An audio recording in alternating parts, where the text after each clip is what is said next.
Boa noite, gente boa. Bem-vindos à temporada 5 do Cogito, a série do conhecimento. Hoje, no episódio 17, vamos falar sobre como Portugal pode conquistar o espaço. Para falar connosco está, a falar sobre este tema interessante, está o Ricardo Conde, presidente da Portugal Space. O Ricardo tem 56 anos e é pai de duas lindas meninas e rouba a internet. Ele é licenciado em Engenharia Eletrotécnica e de Computadores pelo Técnico, tem uma pós-graduação em Tecnologias Espaciais. Começou a trabalhar no setor aeronáutico e espacial em 93 e participou em vários programas nacionais e internacionais, em particular pelo segmento de espaço e terra. Em 2019 entrou na Agência Espacial Portuguesa como membro da direção e cerca de um ano depois foi nomeado presidente e é nessa qualidade que ele está aqui. Ricardo, boa noite, muito obrigado. Olá, Rui, boa noite. Sei que teve um dia intenso, portanto fiz o enorme esforço para estar aqui connosco, portanto os meus agradecimentos redobrados. Vamos começar pelo princípio. A Agência Espacial foi criada. Por que é que se justifica Portugal ter uma agência espacial? Quais são as oportunidades que podem vir daí? Bem, essa é uma pergunta recorrente também, é uma pergunta que de alguma forma tem que ir, ou tem que ser enquadrada naquilo que é a história do país no setor espacial, não é? Eu penso que todos se lembram, ou pelo menos alguns, pelo menos aqueles que são um bocadinho mais velhinhos, não é? Ou mais maduros, não é? Lembram-se com certeza que em 93 Portugal deu aquele grito no deserto, não é? Que foi o lançamento do primeiro satélite português, o PL-SAT-1. Eu fui uma das pessoas que de alguma forma participou também na fase já final do programa e mesmo na altura olhava-se também para os outros países, para o espaço como uma área que havia um push tecnológico. E na altura o professor Carlos Rodrigues interpretou isso também de uma forma também em perspectiva.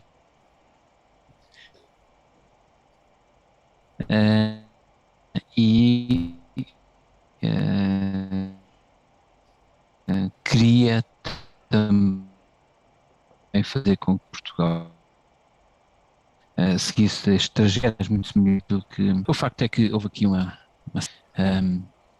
meio deste programa e fez com que isto fosse completamente interrompido até ao grande momento, penso eu que foi o grande momento do passo estratégico, quando o professor Mariano Gago em 2000 tomou aquela decisão que Portugal precisava olhar um bocadinho para fora no seu desenvolvimento tecnológico, na sua política industrial, e assinou a convenção da entrada de Portugal na ESA. Portanto, esse foi o verdadeiro marco em que de alguma forma deu início a uma série de desenvolvimentos tecnológicos. Foi a partir daí que muitas empresas se constituíram e passaram sensivelmente 21 anos e Portugal, 21 anos passados, continuava a fazer a mesma coisa. Até 2018, sensivelmente. Em 2018, nós estamos, o espaço sofreu profundas alterações neste momento. Eu penso que é do conhecimento geral que, neste momento, o espaço não é do domínio das grandes organizações, nem dos governos, é também um domínio de oportunidades comerciais. É isto, chama-se o New Space. E o New Space não é mais do que olhar para o espaço como um domínio comercial, ou seja, uma arena comercial. Esta tendência, de alguma forma, uma certa liberalização, começou nos Estados Unidos há sensivelmente 10 anos atrás. O que é facto é que houve um desenvolvimento tecnológico de tal forma intenso, a miniaturização, uma das dimensões que permitiu os privados entrarem nesta corrida. As grandes barreiras tecnológicas foram de alguma forma ultrapassadas e hoje surgiram, quer dizer, há 5 anos, desde há 5, 8 anos atrás, começaram a surgir novos players, novos atores e dão oportunidade assim aos pequenos países também entrarem nesta corrida. E não é de espantar que nós temos 100 e tal agências espaciais a nível mundial e que uma boa parte delas foram criadas nos últimos anos. Portugal goza também de duas condições que eu penso são absolutamente preponderantes para se ter tomado esta decisão.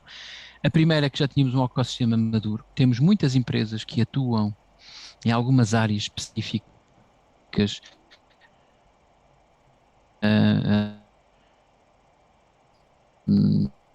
tecnológicas e que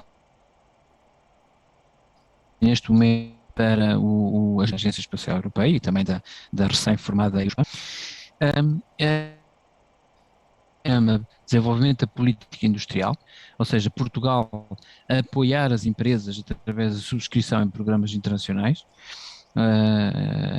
que resultam em contratos industriais para o país, ou então Portugal dar o passo de alguma forma lançar desafios maiores, aquilo que nós chamamos programas ou desafios programáticos.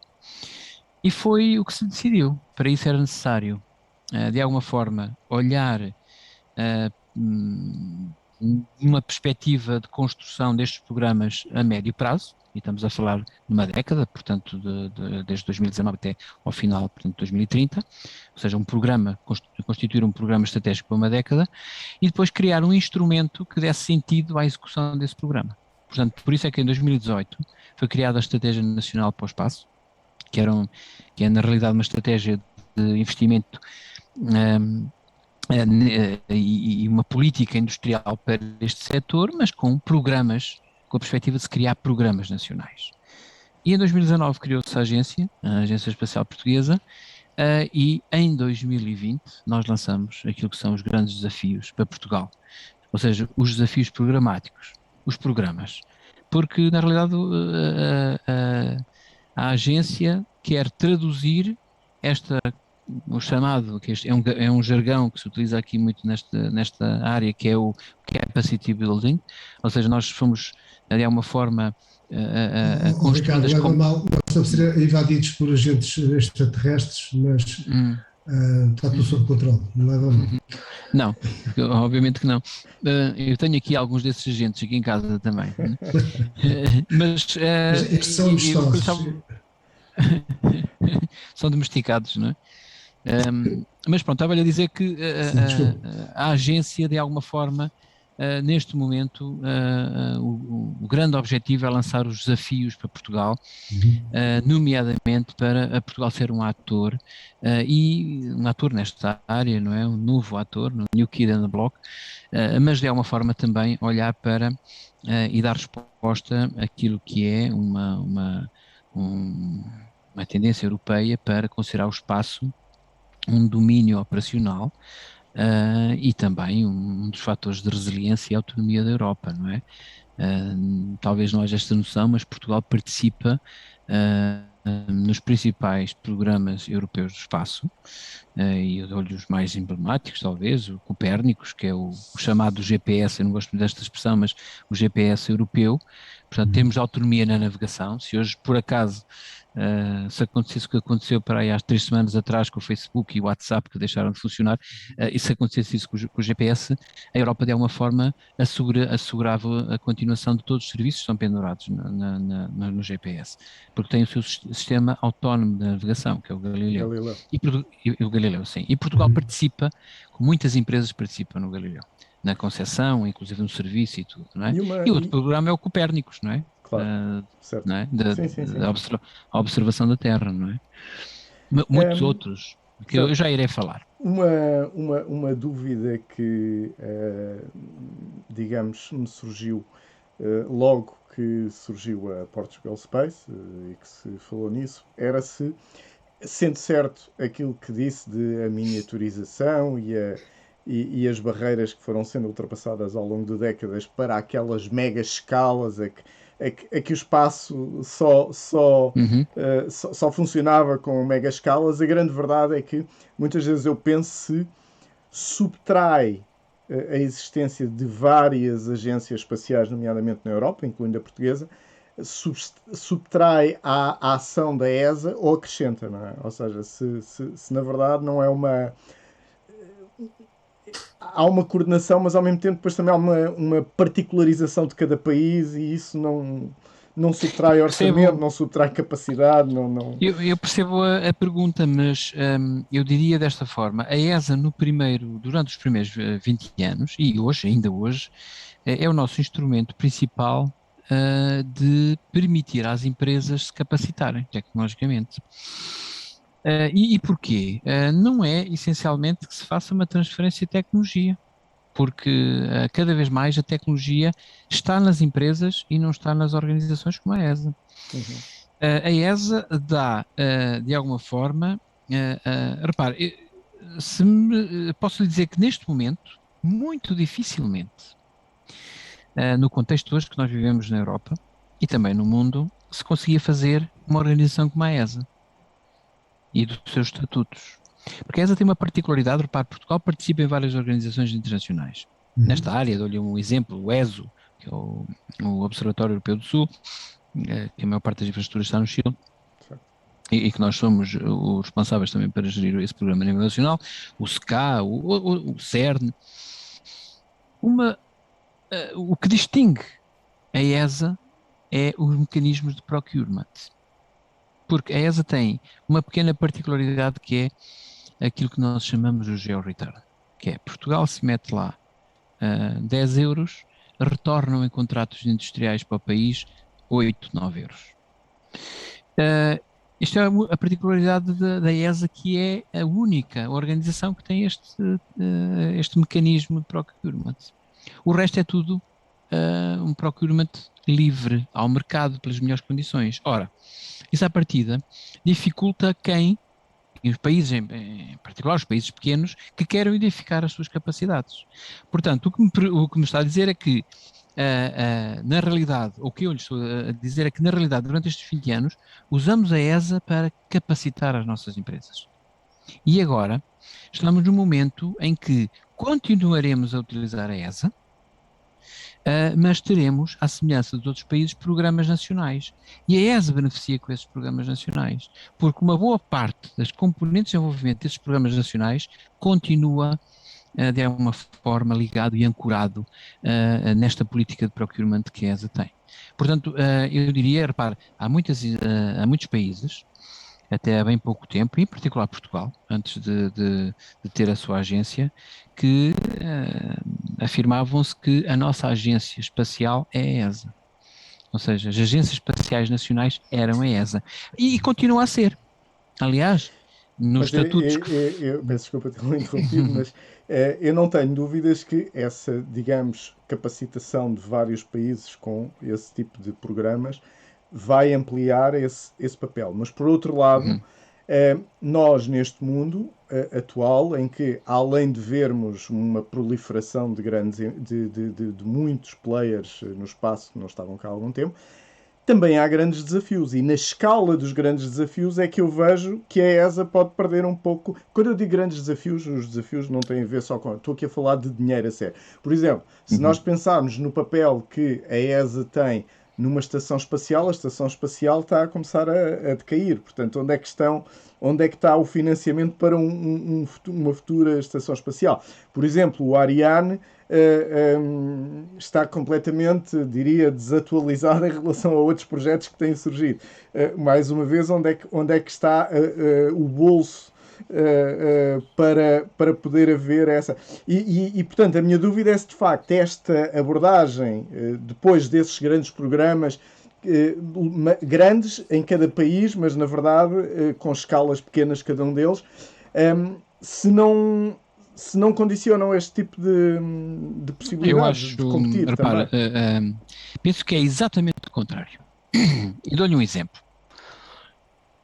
O budget da ministerial, a ESA funciona em períodos de frames financeiros de 3 em 3 anos, sensivelmente. O último foi em 2019 e agora o próximo vai ser em 2022 em Paris. Aliás, nós vamos fazer agora, no dia 19 de novembro, em Matosinhos, um Conselho Ministerial da ESA, onde se vai começar a preparar estas discussões para o Conselho Ministerial de 22 em Paris. E o quadro financeiro, 3 em 3 anos, da ESA, anda à volta dos mais ou menos 14 mil milhões de euros. Repare, a maior contribuição desse bolo é da França e da Alemanha. Anda na ordem 1.4 e 1.6 cada um deles. O que é facto é que nem com 1.4 nem com 1.6, exatamente, e pegando no Ariane, que falou, se consegue fazer um Ariane. Exato. Portanto, Portugal tem sensivelmente uma contribuição de, diria, uns 100 milhões de euros, 80 milhões de euros por neste período. Nós, nem de perto nem de longe, conseguimos estar ser responsáveis por um grande contrato, porque os grandes contratos na ESA têm 3 dígitos, não é? Claro. E estão de alguma forma ancorados aquilo que nós chamamos os Large System Integrators, os grandes players, Airbus, Thales, depois os mid-caps, OHBs, Leonardos. Ou seja, de alguma forma a Europa está estruturada industrialmente que há um conjunto muito reduzido de grandes integradores que executam os grandes programas e só executam os grandes programas por congelado, não? Cadinho. Agora Perdemos-lo um bocadinho. pedimos desculpa por esta interrupção. Voltamos já. Enquanto o Ricardo volta, só para lembrar que estamos à conversa com o Ricardo Conde, presidente da agência. Ok, Ricardo? Perdemos um bocadinho e agora está em mute.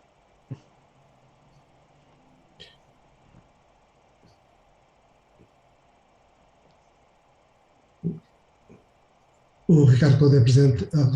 Sim, ok. Estão a ouvir? Sim, agora sim. Aqui diz que a minha internet está instável. Já disse às minhas filhas para não usarem, ninguém está a usar. Portanto... É a internet e o governo. Muito estável. Mas, Ricardo, desculpe lá, já agora aproveitamos que temos aqui outra pergunta. E se há um procurement em relação aos contratos, também há uma correlação em relação às grandes decisões? Portanto, quem paga pouco decide pouco?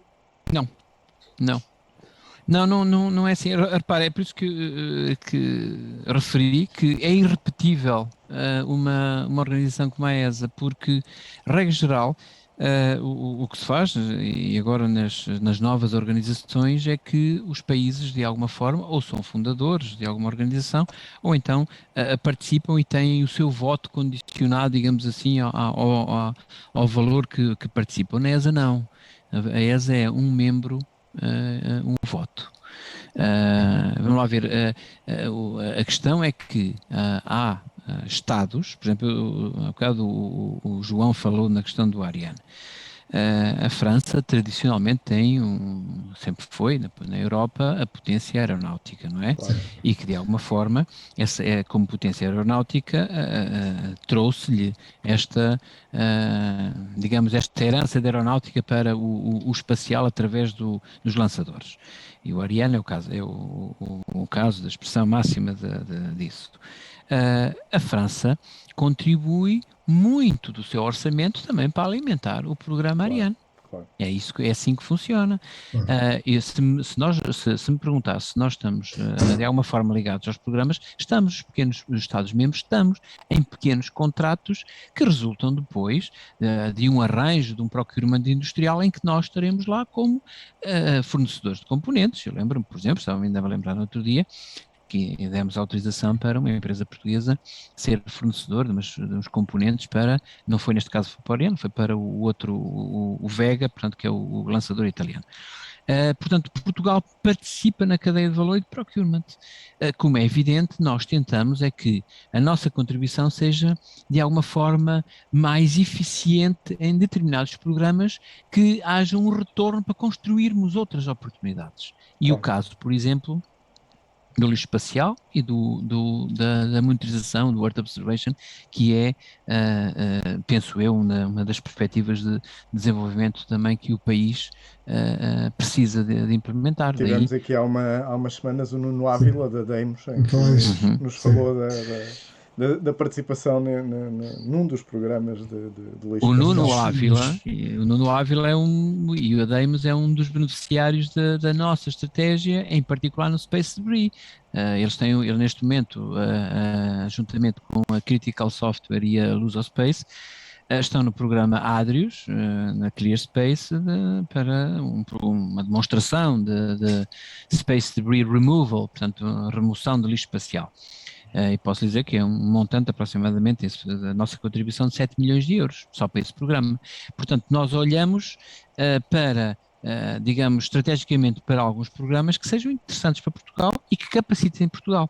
Agora, nós temos também aqui a olhar que nós não podemos ir a tudo. Primeiro, não temos orçamento e depois temos um tecido empresarial e um setor que, de alguma forma, tem foi se especializando em algumas áreas, não é? Portanto, de uma forma geral, a nossa execução tem sido muito boa ao longo destes anos. Têm surgido novas empresas, que é algo que me alegra mesmo e dá-me uma certa motivação, porque as empresas novas que aparecem são muito ligadas a uma pequena ideia. Eu dou um exemplo que gosto muito de referir, que é uma empresa de Coimbra viu uma possibilidade de alguma forma usar a observação da Terra, imagens de alta resolução, para fazer mapeamentos e trabalhar em arqueologia. Ou seja, é o setor não espaço certo, a utilizar a tecnologia do espaço. espaço. Portanto, isto é algo absolutamente fantástico, não é? E há pouco referiu que, digamos, esta aposta e a lógica também da Portugal Space faz parte de uma lógica de política industrial. Ora, Portugal, digamos que temos muitas virtudes, mas tipicamente costumamos apontar uma certa, digamos, falta de estratégia, com exceções honrosas, como que há pouco referiu também, como Mariano Gago, em que grande parte dos resultados na ciência que temos hoje se deve precisamente de uma demonstração de consistência e de aposta prolongada num determinado caminho, que só demonstra que funciona. E de exigência também. E de exigência, mas ao mesmo tempo ficamos com a ideia de que o espaço tem uma quantidade significativa de empresas, tem uma aposta da universidade com os cursos de aeroespacial que estão no topo das notas e que atraem também cada vez mais talento. Ou seja, isto foi uma coincidência ou também foi fruto de uma estratégia delineada, prosseguida, que no futuro ainda vai florescer mais? Este passo estratégico que eu falei, na assinatura da convenção da ESA, pressupunha tempo, mas uma pessoa como a professora Mariano Gago, que eu tive a oportunidade de conhecer, sabia interpretar isto e sabia que de facto o tempo e a ciência estão ligados mesmo. Eu vou-lhe mostrar aqui um livro que diz exatamente isso. Tempo, não é? O tempo. O tempo na ciência e na música. A música também precisa de tempo, né? E os compassos e tudo. Ou seja, a ciência precisa dos compassos do tempo para se desenvolver e para, de alguma forma, capacitar tecnologicamente o país. Vamos lá ver, uma coisa é a investigação fundamental, outra coisa é a investigação aplicada e tanto uma como a outra, e são sequenciais, mas tanto uma como a outra, exige de facto tempo. A capacitação, eu fui uma das pessoas que assisti a estes momentos todos, desde o PeoStat, como lhe disse, não é? Assisti a estes pontos, a estes desenvolvimentos, e de facto a angústia que é viver os primeiros momentos, parece que nós estamos, dá-nos a sensação que nós estamos ali que não vamos ter sucesso. Porque o tempo transmite-nos esta insegurança. Será que estamos aí no caminho certo? Olha, e conto-lhe uma história. Deixa-me contar aqui uma história que é absolutamente fantástica e que se passou diretamente comigo. Hoje a Agência Espacial Portuguesa tem o nome Portugal Space, não é? Agência Espacial Portuguesa, Portugal Space. Exato. Exatamente em 2000.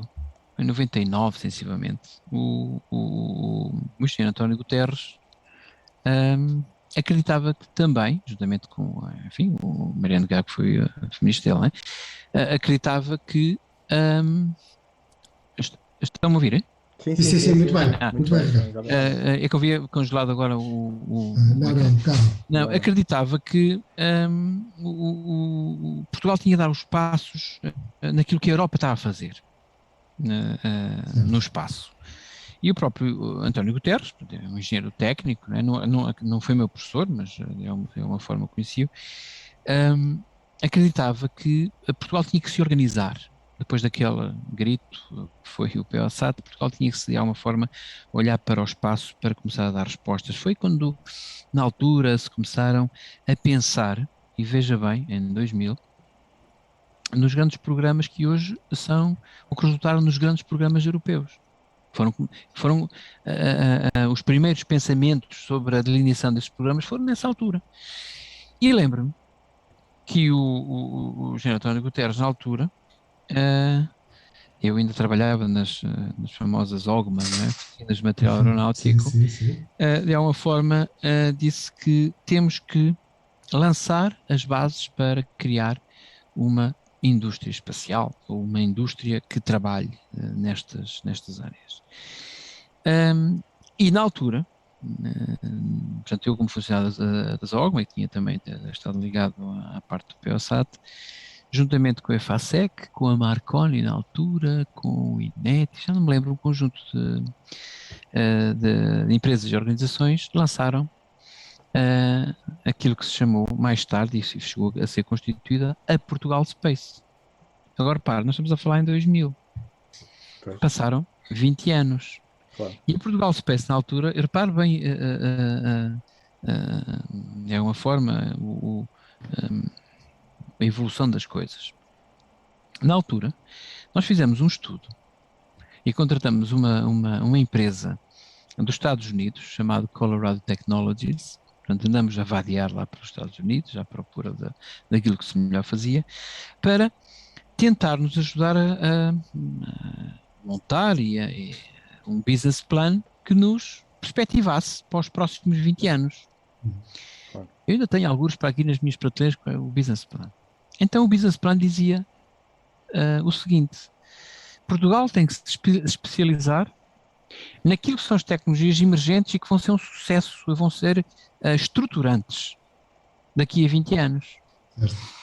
Uma delas é a observação da Terra, a outra seria as comunicações, outra a navegação e a outra os utilities, portanto, que de hoje nós chamamos até o downstream. O facto é que passaram 20 anos e hoje temos a navegação, temos o Galileu, como eu falei há pouco.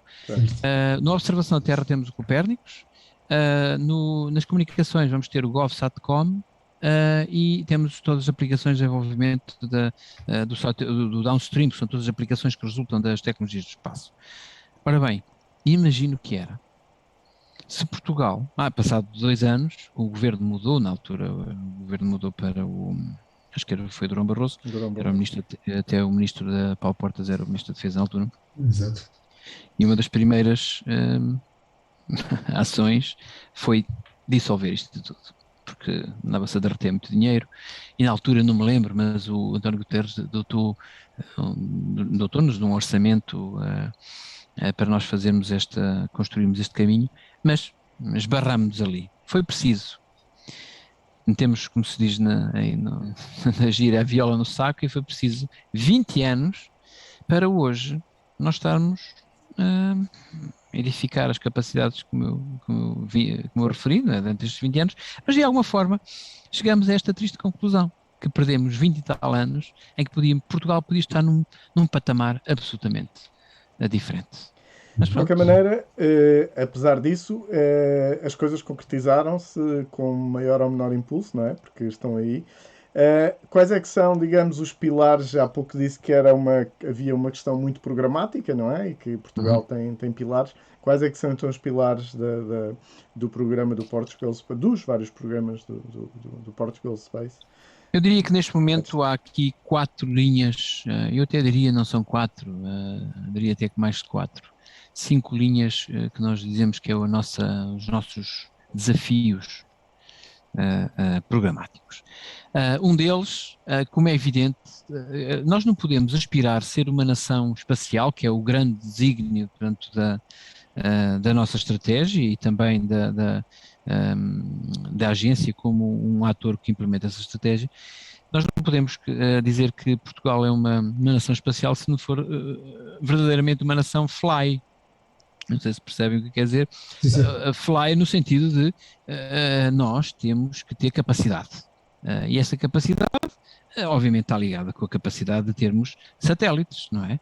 Porque o espaço está ligado, de alguma forma, a um domínio onde se, de alguma forma, utilizam as tecnologias espaciais nas diferentes dimensões da nossa vida, não é?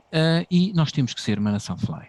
E por isso nós lançamos um grande desafio em 2020, o ano passado, para Portugal ter capacidade, aproveitando de alguma forma esta nossa atlanticidade, ter a capacidade para se estruturar através de uma pequena agenda industrial num grande projeto, no que nós chamamos a Constelação do Atlântico. Portanto, lançamos esse desafio, ao qual a indústria respondeu, ancorado em alguns programas financeiros que sabemos que ser possível de serem executados, mas com um único objetivo, é fazer com que Portugal constitua uma agenda com capacidade de se industrializar neste setor, mas que enderece problemas muito específicos nossos. Por exemplo, a monitorização do Atlântico.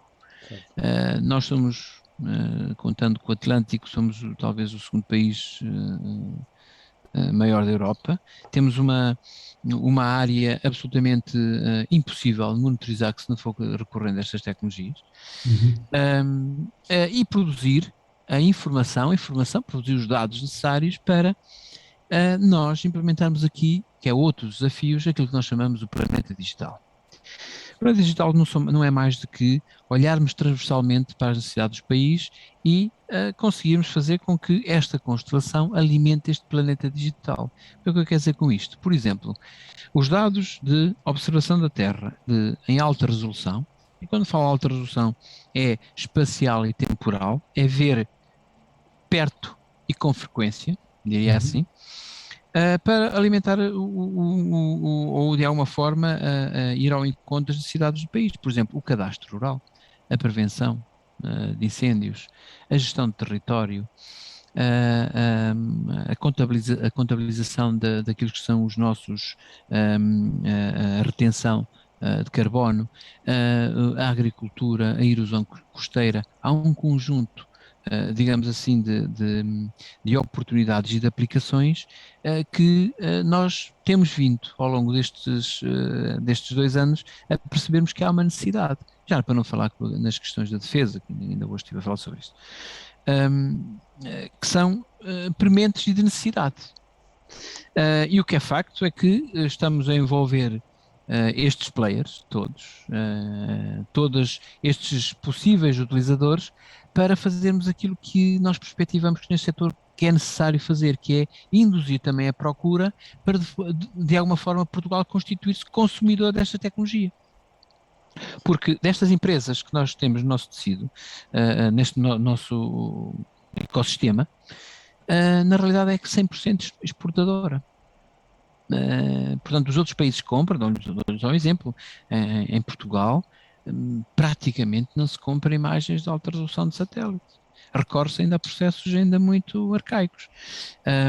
Um conceito que nós estamos, de alguma forma, a trabalhar com a estrutura de missão para o cadastro rural, com a EPUP, o Balcão Único Predial, é introduzir as tecnologias de alta resolução de satélite, portanto imagens de alta resolução, para fazer com que nós tenhamos o cadastro finalmente resolvido.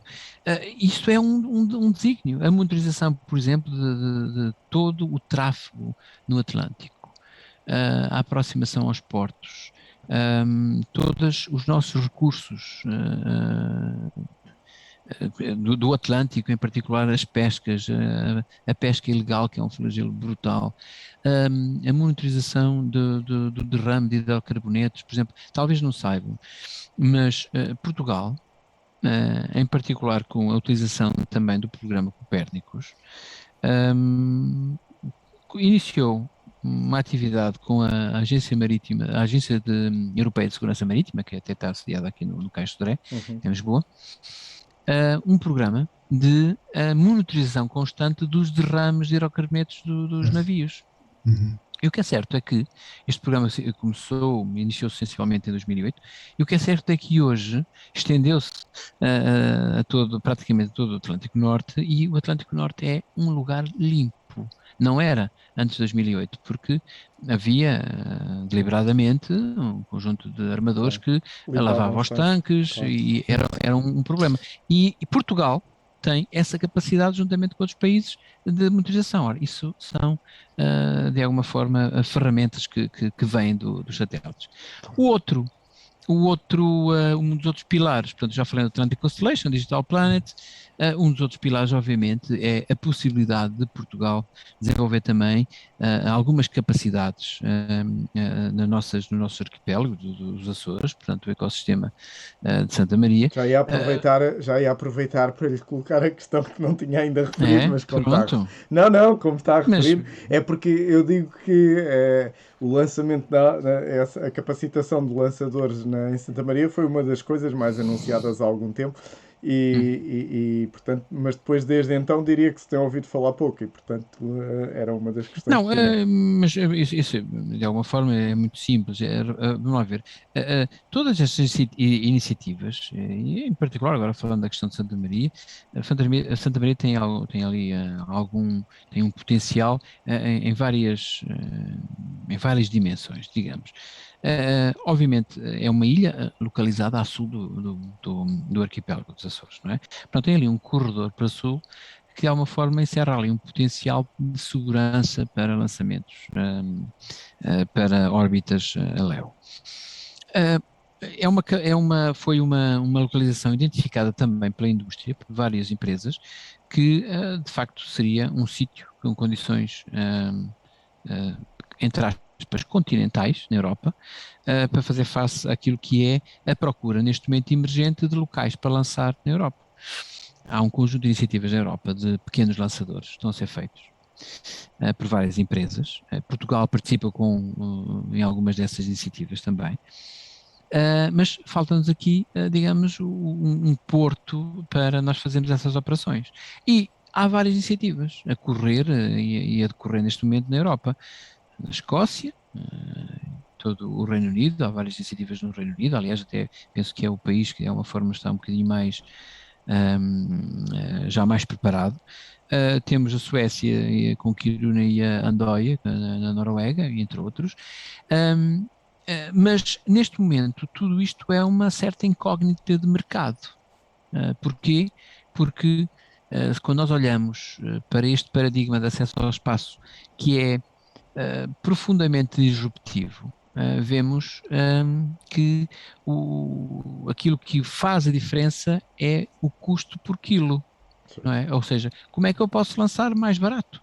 Claro. E neste momento é imbatível a SpaceX. Porquê? Porque tem um autocarro, eu vou usar esta figura, que coloca lá uma série de passageiros, não é? E que quase a pedido faz os seus lançamentos. Ora, isto é extremamente, posso dar um exemplo,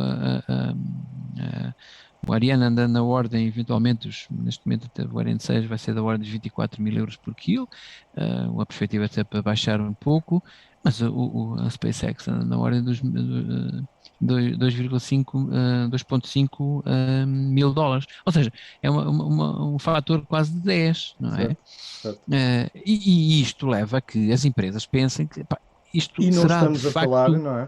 E nem sequer estamos a falar de algo que se dizia há uns tempos, que a única maneira de baixar o custo era soluções de microlançadores e isso tudo, isso mesmo, é isso mesmo, até exatamente o contrário. Exatamente. Não é?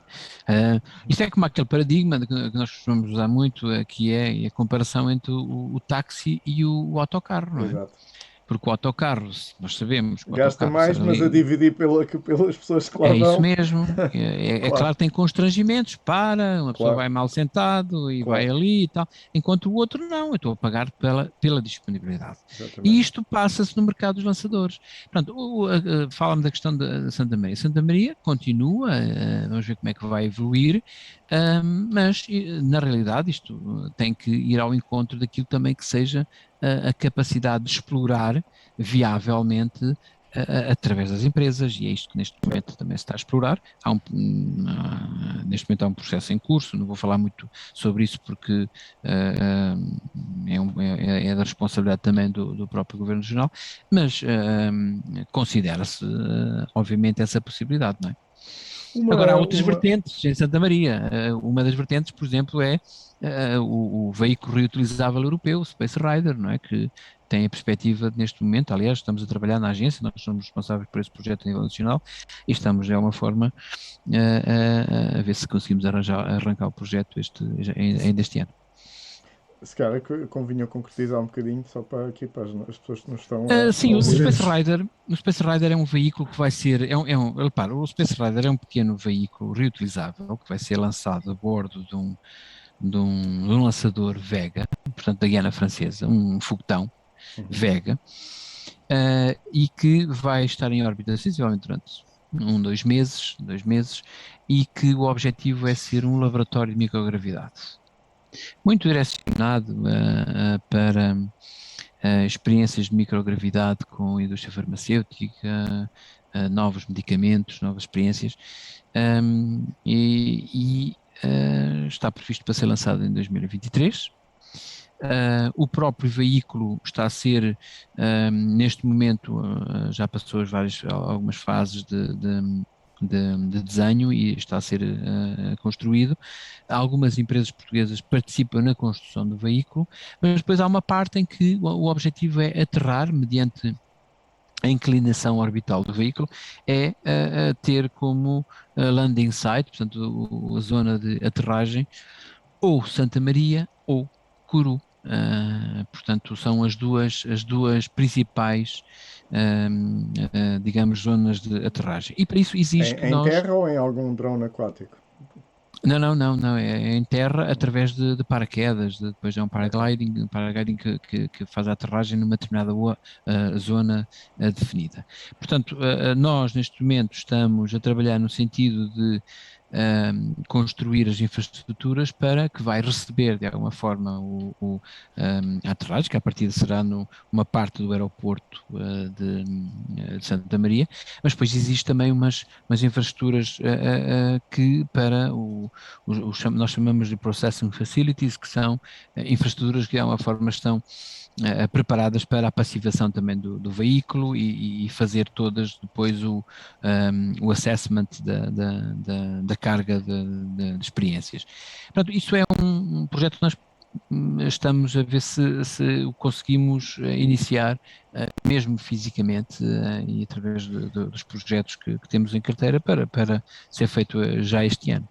Uma das Portanto, coisas que já referiu algumas vezes é que estamos a falar de constelações de satélites. Sendo certo que, obviamente, serão satélites pequenos, mas quando isto tudo se começou e o primeiro exercício português era o POSAT, não é?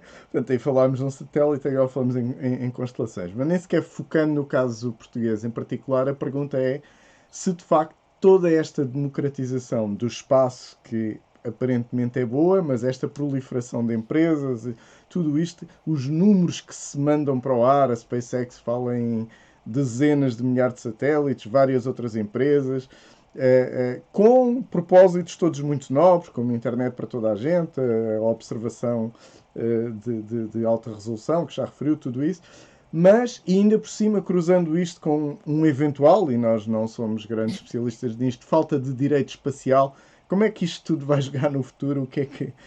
Isto não é confusão a mais, não é um problema que se está a criar? é confusão demais. É confusão mais e tem que resultar no final numa regulação, numa regulamentação, e num processo muito semelhante àquilo que aconteceu com a aeronáutica, não é? Nós hoje, porque é que temos regras apertadas na aeronáutica? Uma questão de segurança, não é? Claro. É porque hoje nós olhamos hoje para o outer space, aquilo que se chama o outer space, como um domínio com várias dimensões. Primeiro se olhar na perspectiva da defesa, é um domínio operacional, Claro. não é? Tanto é que há países que já constituem as suas Space Forces, não é? Ou seja, olham para o espaço como domínio operacional. Guerra das Estrelas. A Guerra das Estrelas, exatamente.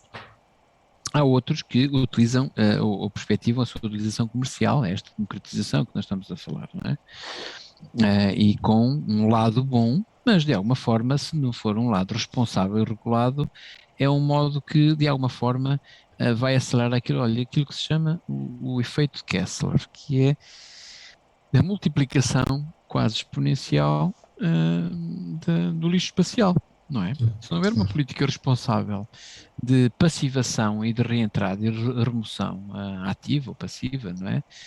De tudo o que lá se põe, então estamos a fazer aquilo que fizemos durante anos e anos, a partir da década de 60, aqui em Terra.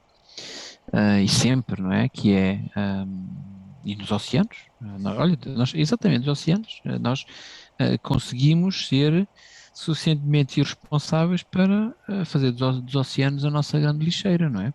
E isto está a acontecer no espaço, a um ritmo absolutamente alarmante, ao ponto que este lado positivo que se perspectiva da aplicação da tecnologia, não é? E considerar o outer space como um bem comum, acaba por ser, digamos, um espaço em que seja quase impossível e quase imprevisível de nós termos qualquer tipo de satélite, de assets para disponibilizar esses serviços. O crescimento exponencial do lixo espacial é uma preocupação, inclusive para a exploração espacial, não é? Como é que, nesta perspectiva de colonização da Lua, na colonização depois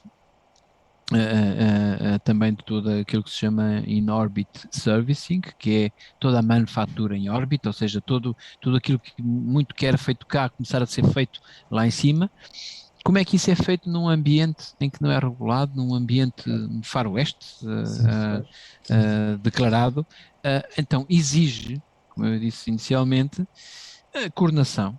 E a coordenação tem que ser no âmbito das Nações Unidas, na UNOSA, e tem que ser com responsabilidade nacional de cada um dos países, não é? Claro. Ou seja, tudo que lá põe tem que tirar, não é? Claro. Por falar em nações, vamos colocar aqui algumas questões dos espectadores.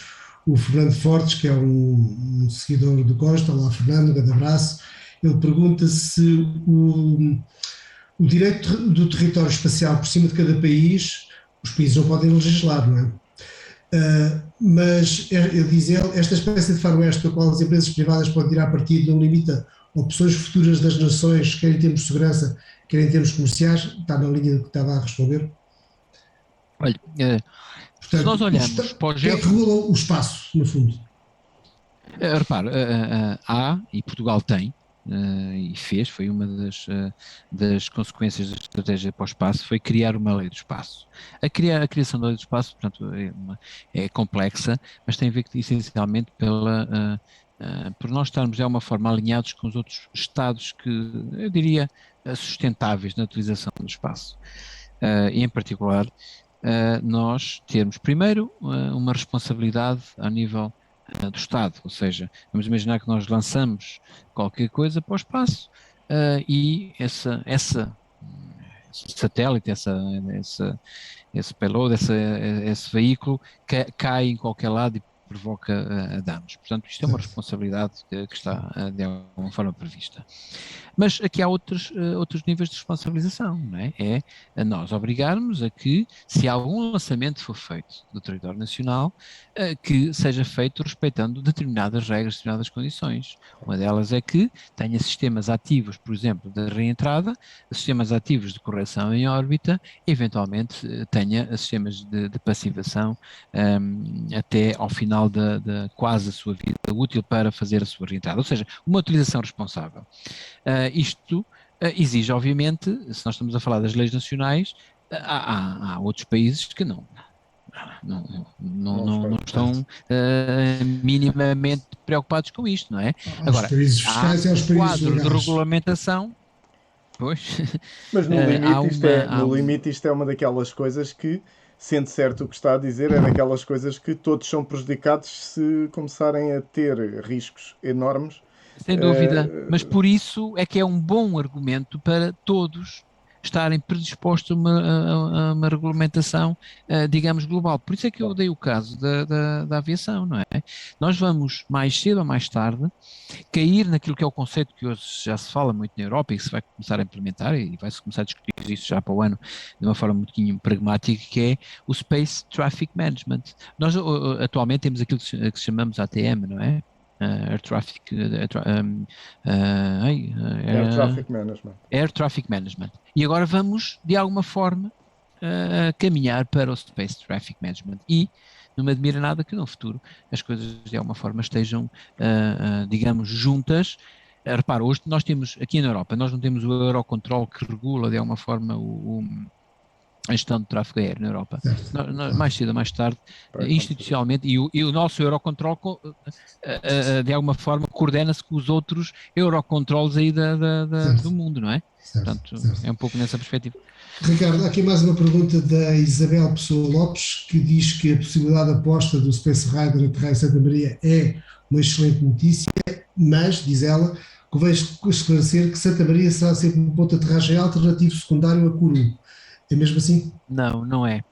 Não é, eu conheço a Isabel, eu percebo as preocupações dela, mas posso dizer que não é. Aliás, vamos lá ver, não há, na classificação da ESA, não há sites primários nem secundários, nem backups.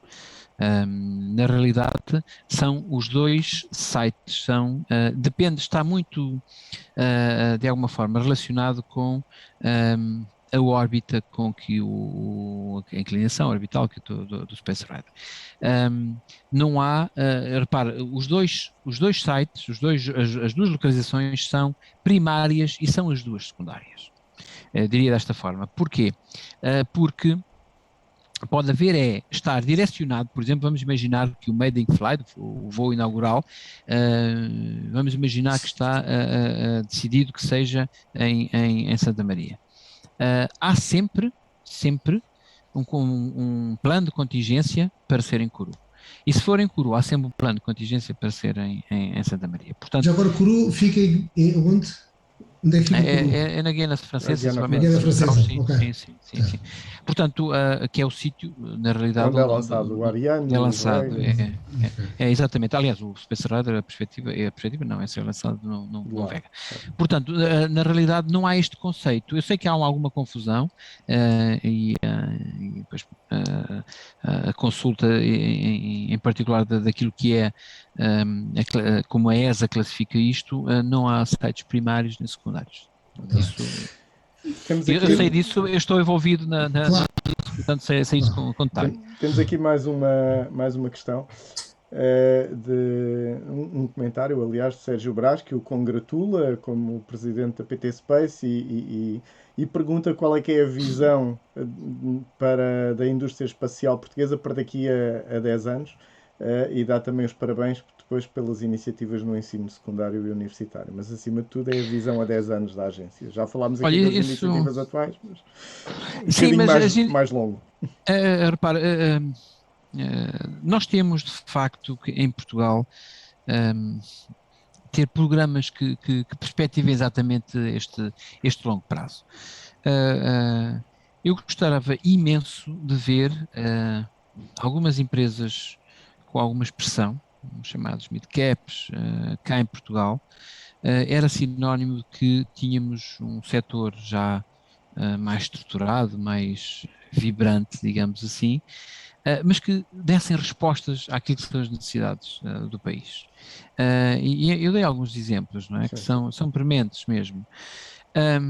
E de alguma forma permitisse também edificar estas capacidades de industrialização. E isto exige massa crítica, exige, pela primeira vez vi agora nestas iniciativas, até porque submeteu-se aqui uma agenda também do espaço ao plano de recuperação, uma Também faz capacidade parte, hein? Também fantástica. faz, por acaso não dei porque Assim, houvesse faz. questões na agenda, no Não, plano não, quer de dizer, está no resiliência. pilar da digitalização, não é? Ok, ok, Pronto, e certo, são agendas competitivas, não é? Com certo, outros certo, setores, não é? certo.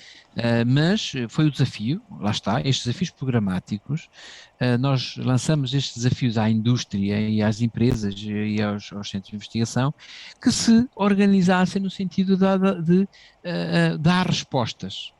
Como é que por exemplo, ele se organiza no sentido de ter um grande operador a nível de satélites, de imagens de alta resolução.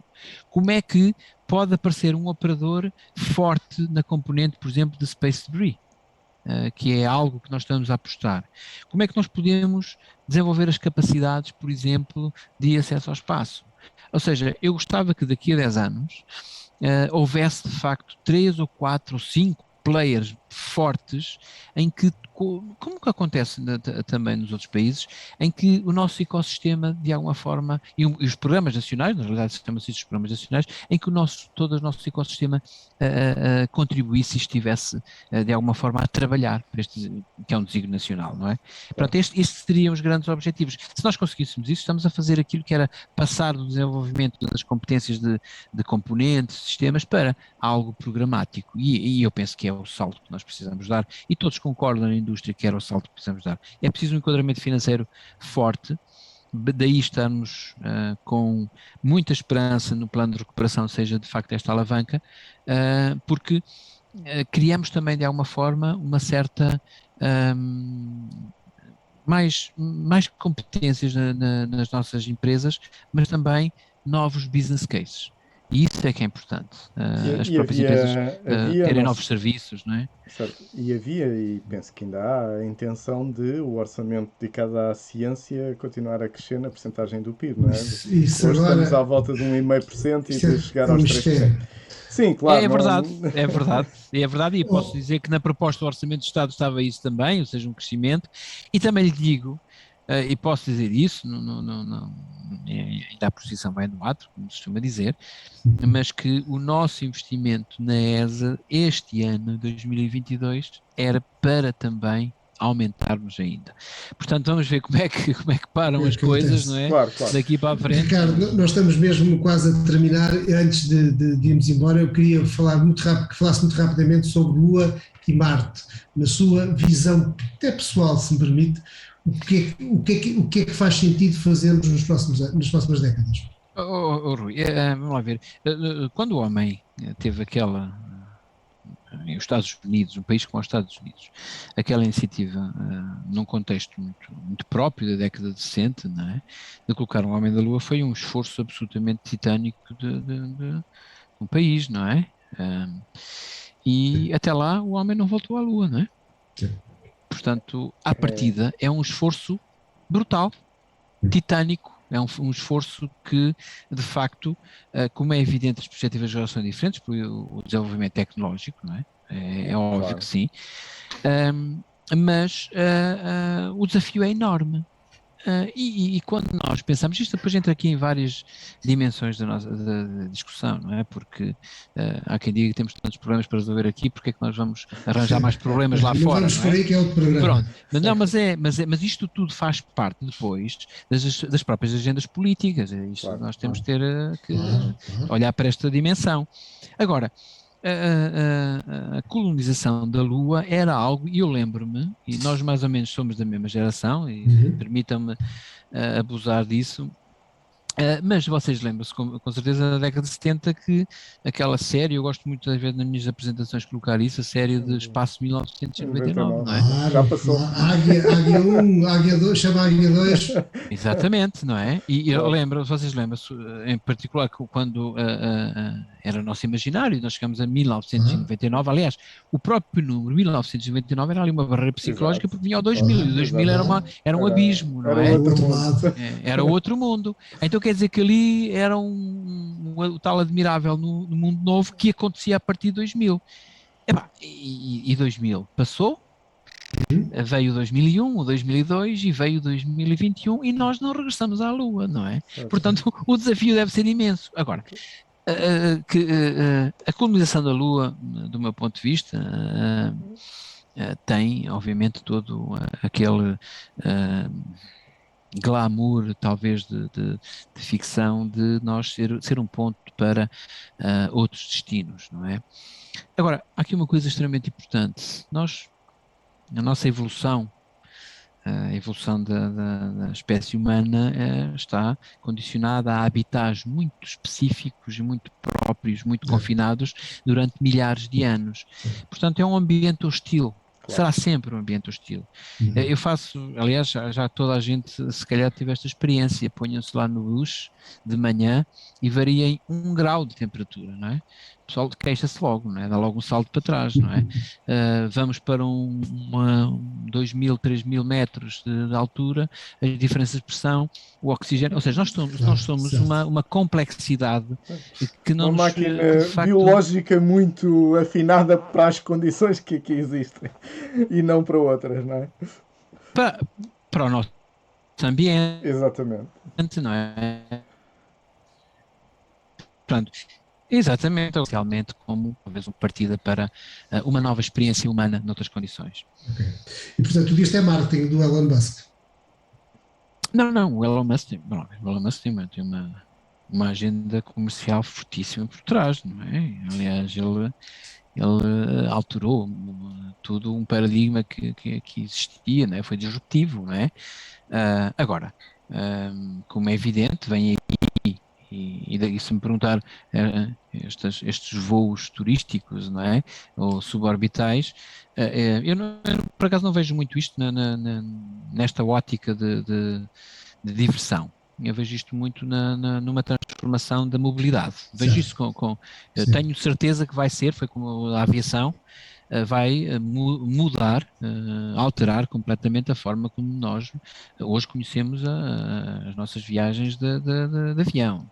Eu tenho certeza que a evolução será nesse sentido. Temos aqui uma pergunta, já agora, aproveitando, que era um bocadinho a sua opinião em relação ao turismo espacial. É a última. Eu diria desta forma, hoje o turismo utilizando os meios de transporte do avião, aliás, massificou-se exatamente por causa do avião, não é? Portanto, e acho que ninguém questiona, até incentiva, não é? Tendo em conta todos os problemas ambientais. A questão exatamente do turismo espacial, eu penso que neste momento pode trazer aqui algumas discussões que se calhar em determinados sentidos, que não da evolução tecnológica, mas eu vejo sempre como uma consequência natural da evolução tecnológica, neste caso da propulsão, e da forma, como eu disse há pouco, nós nos deslocamos. A viagem entre Nova Iorque e Tóquio vai durar eventualmente 1 hora, e vão lá, naquele buzz que se vai fazer, ou seja, do Elon Musk ou de outro milionário excêntrico qualquer, vai culminar num transporte muito mais eficiente, e que vão 2 turistas e se calhar vão 20 ou 30 passageiros, não é? E os turistas também são passageiros.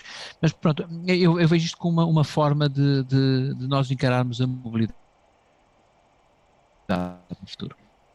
Muito bem, Ricardo, para terminar, que livros é que recomenda a quem nos está a acompanhar? Estamos agora aqui com o problema de internet espacial. Estamos a precisar de uma constelação de satélite. Está? Tem que reforçar o orçamento para as explicações, Ricardo. Olha, eu perco-me de vez em quando. Estou? Sim. Estamos a ouvir. A imagem está congelada, mas estamos a ouvir. Ok, está melhor? Estão a ouvir agora? Sim. Pronto. Eu tento ler várias coisas, o que é quase impossível, porque a vida é muito preenchida que tenho, mas eu aconselhava vários livros que eu pensava, olha, esta conversa nós tivemos, de alguma forma, alguns destes assuntos, nomeadamente a perspectiva daquilo que é um ser humano o ser humano na era da inteligência artificial. E as perspectivas, não é? Que de alguma forma algumas pessoas olham com muita apreensão e também na parte ética, não é? Porque nós estamos numa era de convergência tecnológica, não é?